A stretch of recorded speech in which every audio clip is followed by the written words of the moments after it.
Hi friends, అందరూ ఎలా ఉన్నారు? ఈరోజు అందరికీ ఎంతగానో నచ్చే చికెన్ దమ్ బిర్యానీ నా స్టైల్లో చేయబోతున్నాను.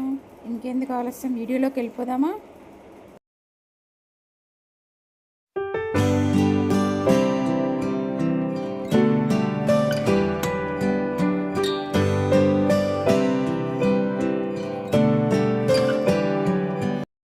ముందుగా నీట్గా క్లీన్ చేసుకున్న చికెన్ని ఒక హాఫ్ కిలో తీసుకున్నానండి. దాంట్లో ఒక టేబుల్ స్పూన్ రాళ్ళు ఉప్పు, 2 టేబుల్ స్పూన్లు కారం, ఒక హాఫ్ స్పూన్ పసుపు, 1 స్పూన్ గరం మసాలా, 2 టేబుల్ స్పూన్లు జింజర్ గార్లిక్ పేస్టు, పెరుగు, ఒక హాఫ్ చెక్క నిమ్మరసం, కొద్దిగా వేయించుకున్న బ్రౌన్ ఆనియన్స్, ఇవన్నీ బాగా కలిసేలా తిప్పుకోవాలి. ఇలా మిక్స్ చేసుకున్న తర్వాత ఒక 1 అవర్ మ్యారినేషన్ చేసుకొని పక్కన పెట్టుకోవాలి. ఇప్పుడు బిర్యానీకి సరిపడా ఒక ప్యాన్ పెట్టుకొని ప్యాన్ హీట్ ఎక్కిన తర్వాత ఇందాక బ్రౌన్ ఆనియన్స్ వేయించుకున్న ఆయిల్ ఉంది కదండి, అదొక 3 టేబుల్ స్పూన్లు వేసుకోవాలి. ఆయిల్ వేడెక్కిన తర్వాత హోల్ గరం మసాలా వేసుకోవాలి. ఇవన్నీ ఫ్రై అయిన తర్వాత మ్యారినేట్ చేసి పక్కన పెట్టుకున్నాం కదా, ఆ చికెన్ ఇందులో షిఫ్ట్ చేసుకోవాలి. ఏంటి చికెన్ మీద రైస్ వేయకుండా ఎలా చేస్తుంది అనుకుంటున్నారా? చెప్పాను కదండి నా స్టైల్ అని, అందుకే కొంచెం డిఫరెంట్గా చేస్తున్నాను. ఈ చికెన్ని ఒక 10 నిమిషాలు మూత పెట్టుకొని ఉడికించుకోవాలి. 10 నిమిషాలు అయిన తర్వాత స్టవ్ ఆఫ్ చేసుకొని కొత్తిమీర పుదీనా వేసుకొని పక్కన పెట్టుకోవాలి.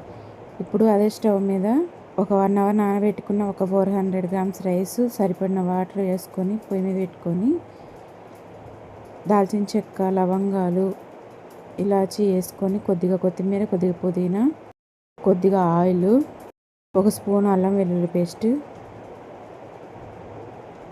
4 పచ్చిమిర్చి చీలికలు, కొద్దిగా ఉప్పు కూడా వేసానండి, ఆ క్లిప్ మిస్ అయింది. ఈ రైస్ని 80% వరకు ఉడికించుకోవాలి.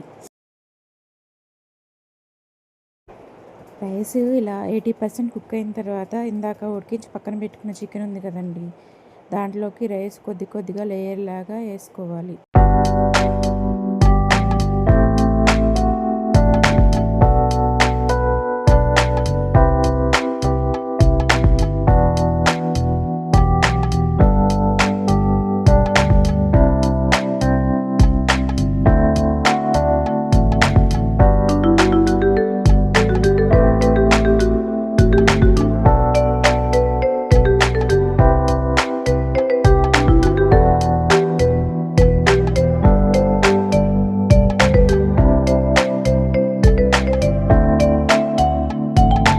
నేను ఈ బిర్యానీకి ఇంట్లోకి కర్రీ కని తెచ్చుకున్న చికెన్తోనే చేస్తున్నానండి, అందుకే ఇందులో చికెన్ పీసెస్ కనిపించు. మీరైతే పెద్ద పెద్ద ముక్కలు తీసుకొచ్చుకొని ట్రై చేయండి. ఇలా రైస్ అంతా వేసుకున్న తర్వాత కొద్దిగా బ్రౌన్ ఆనియన్స్, కొంచెం కొత్తిమీర, కొంచెం పుదీనా, కొంచెం నెయ్యి, కొద్దిగా బిర్యానీ మసాలా పైన స్ప్రింకిల్ చేసుకోవాలి. ఇలా మొత్తం వేసుకున్న తర్వాత మూత పెట్టుకొని హై ఫ్లేమ్లో 5 నిమిషాలు, స్లో ఫ్లేమ్లో ఒక 10 నిమిషాలు ఉడికించుకోవాలి. అంతే, బిర్యానీ రెడీ అయిపోద్దండి. చూసారా ఎంత పలుగ్గా వచ్చిందో? చూస్తుంటేనే నోరు ఊరిపోతుంది కదా. చెప్పాను కదండి, నేను నార్మల్ చికెన్తో చేశాను, అందుకే పీసెస్ సరిగ్గా కనిపించవు. ఎంత పొడి పొడిగా వచ్చిందో చూసారా?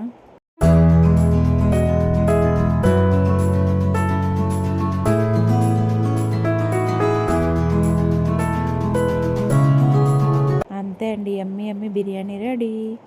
వీడియో నచ్చితే లైక్ చేయండి, షేర్ చేయండి, సబ్స్క్రైబ్ చేయండి. Thank you for watching. Bye.